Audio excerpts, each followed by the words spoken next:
Voilà, attention à la tête. Non, ça va. On va faire ce qu'on appelle un sprawl. Alors c'est quoi un sprawl? Il y a plusieurs façons de faire, il y a plusieurs techniques possibles. Mais dans l'idée, quand la personne, je vais t'amener au sol, fais gaffe de ne pas t'écraser par terre, la tête.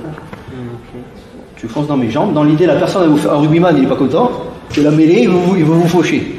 Il vous fonce dessus. Dans l'idée, un sprawl, voilà. Voilà. S'il vous a chopé les jambes, c'est trop tard. Vous prenez, regardez l'épaule là. Il me met un coup, il me sèche la respiration. Hein. Donc c'est très puissant. Je tombe et puis après je fais comme je peux. Maintenant, si j'ai le temps, je suis là, je le vois arriver, j'ai le temps de m'organiser dans ma tête. Vas-y, fonce, attrape-moi.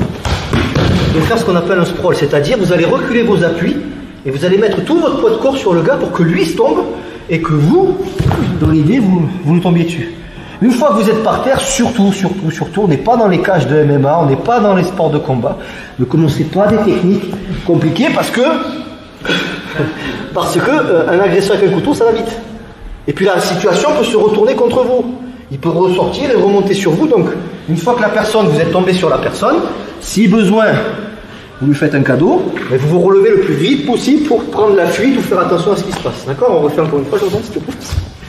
Donc le sprawl, c'est ça. Il y a plusieurs façons de faire. On peut avoir les bras dedans, on peut avoir les bras dessus, on peut frapper, il y a plein de trucs. Mais dans l'idée, comprenez ça. Il plonge. Pardon, il ralentit, c'est bon, c'est moi qui t'en prévu. Stop. Quand il plonge, vous mettez les mains ici. C'est un exemple. Vous pouvez taper sur la tête, vous pouvez attraper les cheveux, vous pouvez taper un coup de coude. Voilà. Après ça, c'est pas sûr que ça va fonctionner. Hein. Du moins, les frappes ne vont peut-être pas fonctionner. Du moins, ce que je veux, c'est au moment où il va rentrer. Donc c'est vraiment ça. Reculez vos appuis. Donc il faut accepter, il ne faut pas avoir peur, il faut accepter de se mettre sur le mec. Si je fais ça, non, j'ai peur de reculer mes appuis ou quoi. C'est pas ça, c'est pas je le pousse, c'est tu tiens, ouais, je m'écrase sur lui quoi. Ça marche, peu importe le gabarit, hein, en général.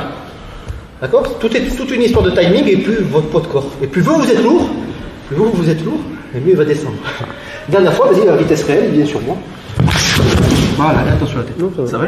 Yes. Une fois qu'on est au sol, je vous ai dit, ne tentez pas des jujigatame, des clés, des croix, des machins. Non, sauf si vous êtes policier. Vous n'avez pas trop le choix. Là, dans l'idée, je suis là, je lui laisse un cadeau et je me casse. Ça marche? On essaye? Merci. Attention à la tête par terre. Ça lissez pas les tatamis.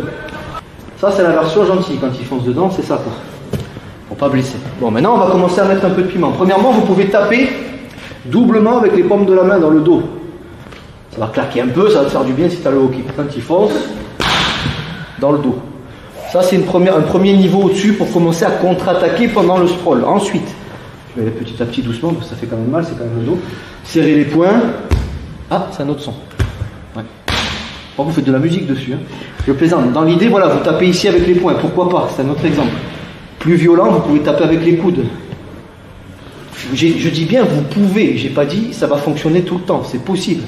Alors là, on va y aller mollo, vas-y. Laisse-toi aller au sol. Voilà. Et surtout, à la fin, je tends mon bras. Ça va aller? Ça fait du bien? Oui, ça fait du bien. Ça change de l'ostéopathe. Ouais. Donc ici, quand vous tombez, normalement, on continue avec pression sur les coudes. Hein.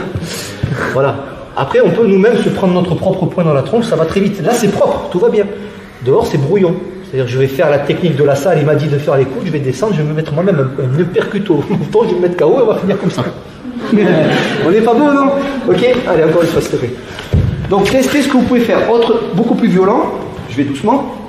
Pour la diagonale, quand il vient, toujours pareil, je vais descendre, mes appuis reculer, créer le déséquilibre et m'appuyer sur lui. Mais je vais frapper, il descend. En même temps que je vais descendre, je vais taper à la carotide ici. Donc ça, on est au niveau au-dessus, ça veut dire vraiment fait dodo quoi. Mais, ok, donc une dernière fois, vous testez un peu les variantes. Descendez, les mains, le plus violent, si vous pouvez, c'est choper la tête directe. Frapper la tête en claquant.